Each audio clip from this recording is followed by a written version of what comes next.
Authentic is sponsored in whole by Voice of Prophecy. I don't know if you've noticed, but we seem to be living in really uncertain times, and there are a lot of voices out there asking people to rip apart the foundations of society and replace those foundations with something else. But what that something else is exactly, nobody ever seems to say. And it turns out some of these deconstructors are building on long forgotten and wrong-headed ideas that go back a really, really long time. Welcome to Authentic. Shawn Boonstra explores real existential questions about the meaning of your life and how you can live a genuine human existence. Listen every week right here on this station or on your favorite podcatcher. Here's Shawn with this week's episode of Authentic. Jean-Jacques Rousseau isn't really one of the more popular European philosophers, even though his influence clearly contributed to some of the biggest upheavals of the last few centuries. Not the least of which were the likes of the French Revolution of the late 18th century and the communist overthrow of the Russian czars in 1917. But go get a first-year textbook of Western philosophy and just page your way through it, and you'll find precious little space given to Rousseau. He just isn't a top 40 philosopher. So I thought today, maybe in the spirit of fairness, I'd spend some time talking about Rousseau's contribution to 18th century thought. Not because I like the guy, but because the stuff he wrote kind of forces us to explore the nature of human existence. And it gives me the opportunity to highlight the rather contrary thinking found in the Bible, that other great founding document of Western civilization. Rousseau was born in the city of Geneva, son to a Swiss watchmaker, which of course was a very prestigious trade back in the day. In fact, we still kind of revere Swiss watches and Swiss watchmakers to this day. Other watchmakers from other countries didn't have the same kind of clout because, well, as Rousseau himself once said, a Genevan watchmaker is a man who can be introduced anywhere. A Parisian watchmaker is only fit to talk about watches. Now, I know that seems like kind of a slam against the French, but it's really Rousseau's way of pointing out that his father wasn't just a craftsman, but a thinker and a philosopher. In fact, from a very young age in early boyhood, Rousseau's father taught him to read the ancient classics, and one of his all-time favorites was Lives of the Noble Greeks and Romans by Plutarch. He found those stories so fascinating that he would read them to his father while his father was busy at the watchmaking workbench. And sometimes he would even act out the stories, pretending that he was one of those ancient Greek heroes. So Rousseau really had a pretty decent childhood. But then when he was 10, his father was arrested for hunting on a wealthy man's land. And because Dad knew he didn't have the power or the resources to beat this man in court, he suddenly picked up and moved away from the city of Geneva. And personally, I suspect that to some extent it was that episode that contributed to Rousseau's hatred for the wealthy and the privileged, and the way that he thought civilization appeared to be stacked in wealthy people's favor. The budding philosopher was sent to live with somebody else, and to the surprise of the staunch Calvinists he grew up with, he eventually converted to Catholicism. And some people have speculated that he converted, at least in part, because he didn't like the Calvinist doctrine of total depravity, which taught that human beings are born with a sinful nature and do not have the moral resources to redeem themselves. That was an idea that really bothered him. And later, in his famous book, Emile, he wrote this: "Let us lay it down as an incontrovertible rule that the first impulses of nature are always right. There is no original sin in the human heart. The how and why of the entrance of every vice can be traced." What he's saying, essentially, is that he believed human beings are born completely sinless, and then the influence of the world eventually leads us to corruption. In fact, he spent a lot of time praising what he imagined to be our much better existence in the far distant past, in some kind of magical utopia that existed before human beings created awful things like civilization. Now, if you go back to the 19th century and even a little bit earlier, back to Rousseau's day, you'll find lots of people pining for a more, natural existence. They wanted to return to what they imagined was a more exalted way of living in the far distant past. One of the more famous examples from more recent times, of course, was the American author Henry Thoreau, who built himself a tiny cabin in the woods and separated himself from everybody else. It's a story you find in this book, Walden. Some of you probably had to read this in college. What Thoreau imagined was that he was separating himself from the slavery of everyday human existence, in part because he didn't have to hold down a job anymore. And near the beginning of this book, here's what he says. I see young men, my townsmen, whose misfortune it is to have inherited farms, houses, barns, cattle, and farming tools, for these are more easily acquired than got rid of.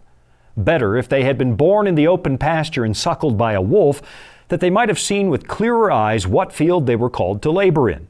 Who made them? Serfs of the soil. And then we get this depressing statement just a few sentences later. He says, but men labor under a mistake. The better part of the man is soon plowed into the soil for compost. Probably not great reading when you head back to work on a Monday morning. By a seeming fate, he says, they are employed, as it says in an old book, and by that he means the Bible, laying up treasures which moth and rust will corrupt and thieves break through and steal. It is a fool's life, and they will find when they get to the end of it, if not before. Of course, Thoreau is distorting what the Bible actually says, because what Christ is talking about at that point in the Sermon on the Mount is not the act of just working for a living, but making the accumulation of wealth your first priority. What Jesus doesn't say is that you shouldn't go to work, which becomes, well, really obvious if you take the time to read the whole Bible.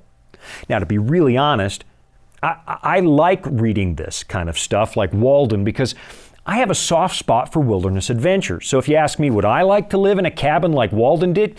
Yeah, of course I would. But unfortunately, it'd be hard to do this job from the middle of the wilderness. So you got to wonder, where in the world did Henry Thoreau get such a negative view of modern life and working? Well, you got to admit, he kind of has a point. I mean, the fact that we get paid to go to work reminds us that most of us would rather be doing something else most days. And it reminds us that the book of Genesis is completely right when it says that working hard is, well, part of a curse. But at the same time, the Bible is still full of reminders that hard work has become absolutely necessary now that we no longer live in paradise. Let me show you just a couple of famous examples. Here's one that you find over in the book of Proverbs, where it says, go to the ant, you sluggard. Consider her ways and be wise, which having no captain, overseer, or ruler, provides her supplies in the summer, and gathers her food in the harvest. How long will you slumber, O sluggard? When will you rise from your sleep? A little slumber, a little folding of the hands to sleep.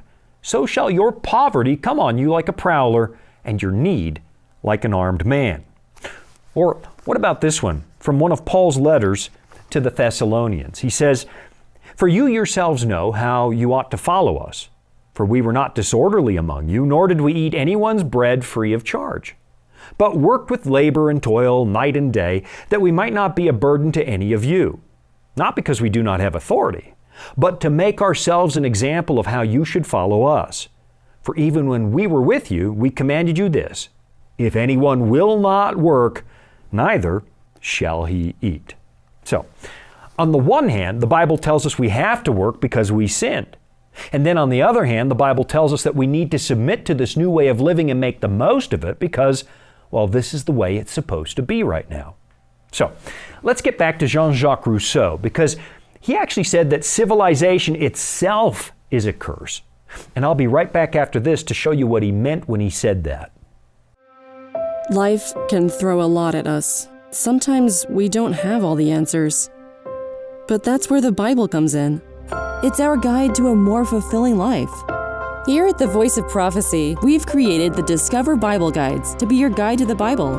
They're designed to be simple, easy to use, and provide answers to many of life's toughest questions. And they're absolutely free. Sign up at BibleStudies.com today and start your journey of discovery. This is Authentic with Shawn Boonstra and the Voice of Prophecy. One of Henry Thoreau's major influences, it seems, was the Swiss philosopher Jean-Jacques Rousseau, who utterly lamented the plight of hardworking people when compared to the wealthy landowners who just paid other people to work for them. So Rousseau spent a lot of time trying to imagine how this situation came to be. And on one occasion, when the Academy at Dijon in France put on an essay contest, he suddenly had this major epiphany. It was 1749, and the contestants had to answer this question in an essay: has the restoration of the sciences and arts contributed to the purification of morals? Here's what they were asking. People realized that Europe was now busy clawing its way out of the Dark Ages, which began when the Western Roman Empire collapsed. And they were wondering if a return to classical ancient learning was actually some kind of benefit to society. And most people would have said yes, but not Rousseau.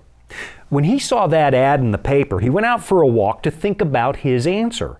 And that's when he came to this conclusion: society was not getting better, and civilization was a massive problem for humanity. That idea became one of his first books, called The Discourse on the Arts and Sciences. And then a few years later, he expanded those same ideas and wrote his most important work of political philosophy, his Discourse on the Origin of Inequality Among Men. I have both books in one volume. And this is kind of where things start to get, well, weird. What Rousseau does is travel back in time to imagine a world where people are basically animals. It's kind of like the theory of evolution, even though it predates Darwin by about 100 years.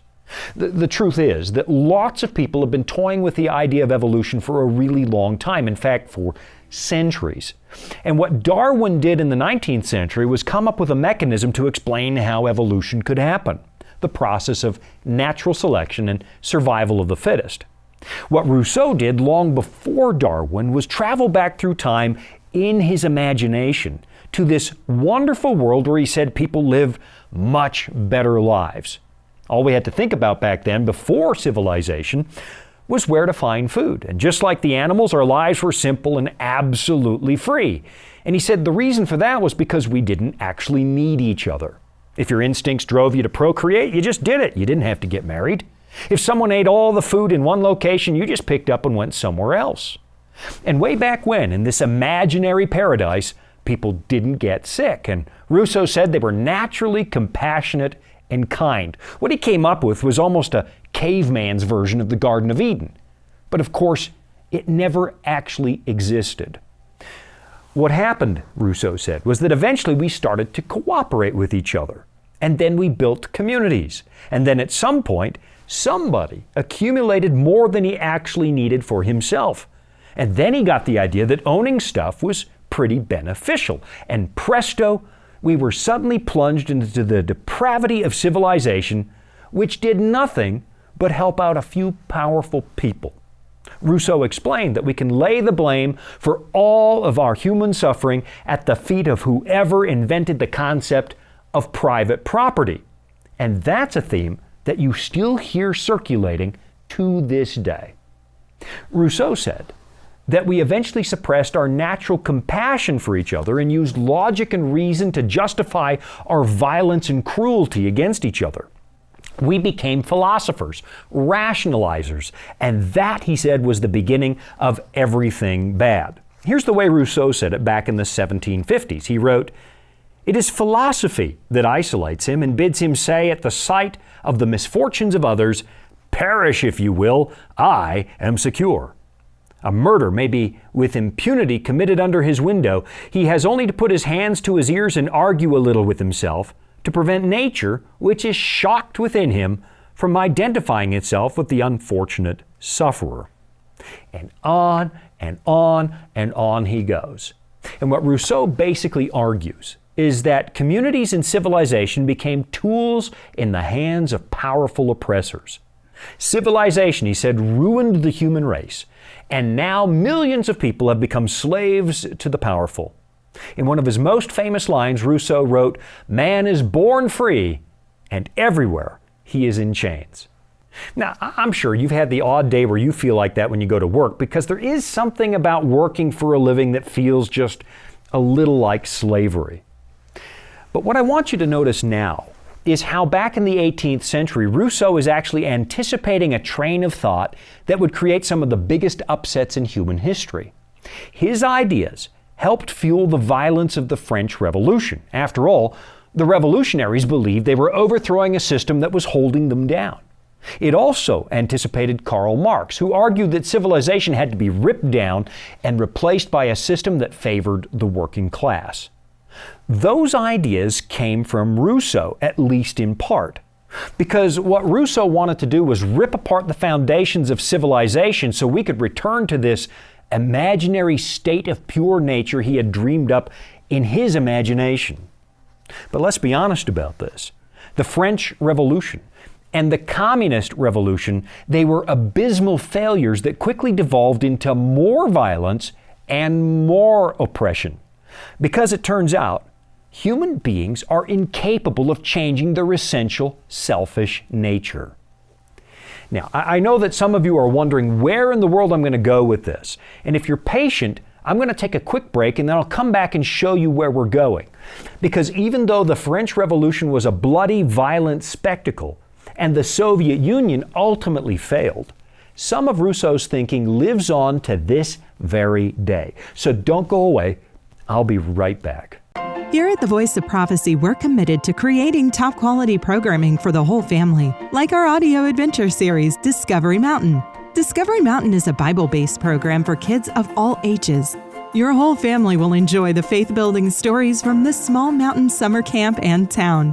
With 24 seasonal episodes every year and fresh content every week, there's always a new adventure just on the horizon. Check it out today at discoverymountain.com. This is Authentic with Shawn Boonstra and the Voice of Prophecy. When Rousseau was done expounding on the ridiculous idea that our ancient caveman ancestors, our animal ancestors, were somehow more pure and more compassionate than we are, well, he sent a copy of his brand new book to the famous skeptic Voltaire. And of course, Voltaire was known for being rather biting in his criticism of other people. So here's what Voltaire said in reply to the book. "I have received, sir, your new book against the human species, and I thank you for it. No one has ever been so witty as you are in trying to turn us into brutes," or in other words, back to our primitive animal existence. "To read your book," Voltaire said, "makes one long to go on all fours. As, however, it is now some 60 years since I gave up the practice, I feel that it is unfortunately impossible for me to resume it." In other words, Voltaire found this idea that human civilization was the cause of all our problems ridiculous. Now, that's not to say that oppression doesn't happen in civilization or that powerful people don't take advantage of others, because, well, they absolutely do. We all know that. But the idea that all of us would be better if we just took away the rules of civilization, that's a preposterous and dangerous idea. This idea that our ancestors were peace-loving primitives who were pure and innocent flies in the face of absolutely everything we know. Just because there are aspects of our civilization that definitely are problematic, that doesn't really mean that the essential problem is the civilization itself. The real problem, according to the authors of the Bible, is human nature. Rousseau would like us to believe that human beings in their natural state are completely innocent. But the Bible comes a lot closer to reality. Psalm 51 is a poetic masterpiece that King David wrote after he'd been caught committing adultery and then committing murder to cover his tracks. And this psalm doesn't spend much time talking about how powerful and privileged David was, even though those things were obviously a factor in his guilt. Now, instead, David points to a much more foundational problem, and he writes this: "For I acknowledge my transgressions, and my sin is always before me. Against you, you only have I sinned and done this evil in your sight, that you may be found just when you speak and blameless when you judge. Behold, I was brought forth in iniquity, and in sin my mother conceived me." The real problem in this world is not that we sin against each other, even though we most certainly do that. And there's little question that the prophet Nathan did underscore David's power and privilege when he came to confront him over what he'd done.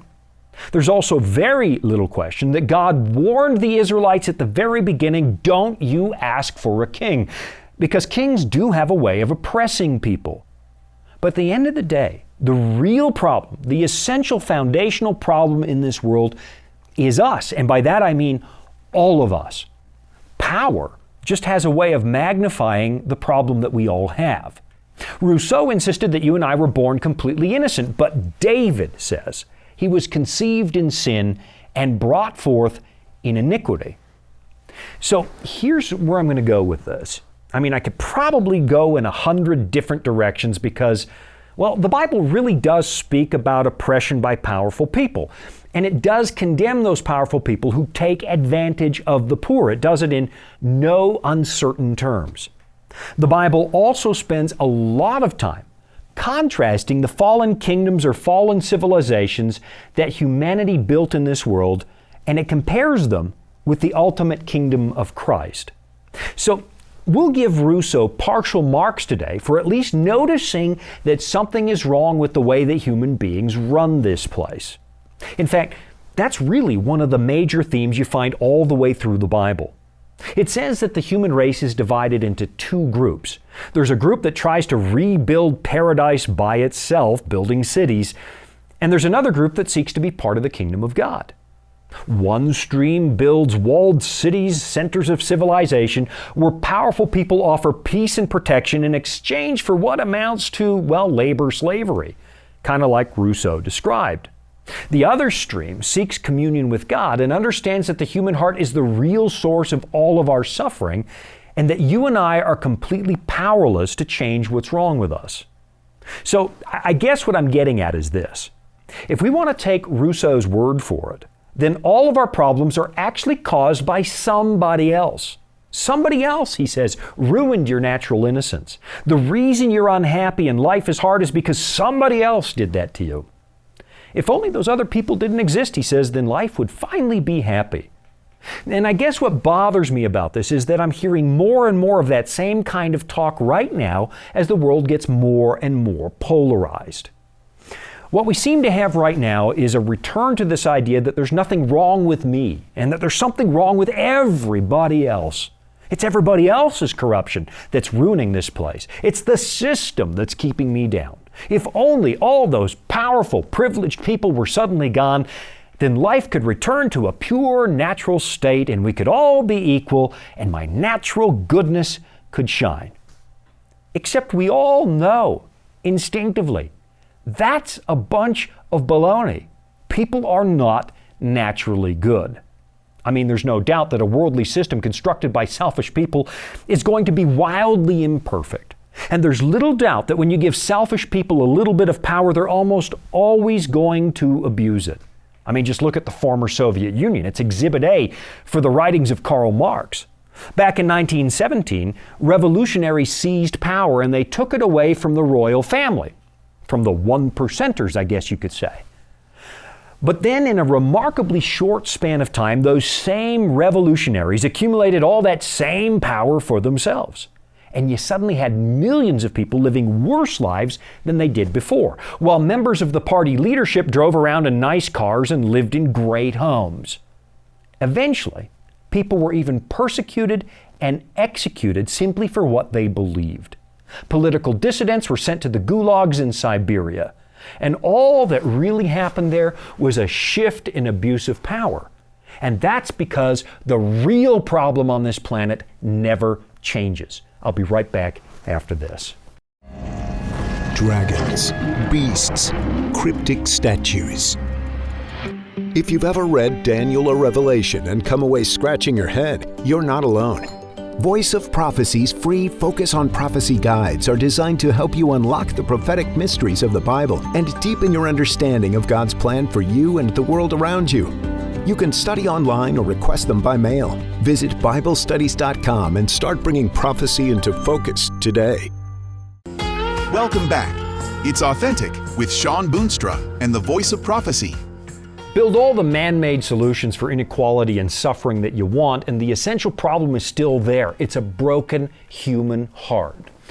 That's what Rousseau and countless others have failed to understand. It's the fact that you and I, all of us, are fallen human beings and we can't solve our worst problems. Here's how the Apostle Paul described it. He said, "For I delight in the law of God according to the inward man. But I see another law in my members, warring against the law of my mind and bringing me into captivity to the law of sin which is in my members. Oh, wretched man that I am, who will deliver me from this body of death?" In other words, he says, I want to be good, but I can't change my essential nature. This utopia that Rousseau imagined, this place where primitive people live pure, peaceful lives, it's a myth. I mean, there was a paradise at one point, but we ruined it. And the fallout from our rebellion against our Creator is a broken human heart, so tainted by sin that you're powerless to change it. No law, no government, no political ideology is going to fix it. Now, that doesn't mean you don't participate in civilization, because even though human government is not a great substitute for the kingdom of God, it's all we've got right now, and we have an obligation to the best of our ability to live with what we built. For the most part, the laws we've created are there to make a peaceful coexistence somewhat possible.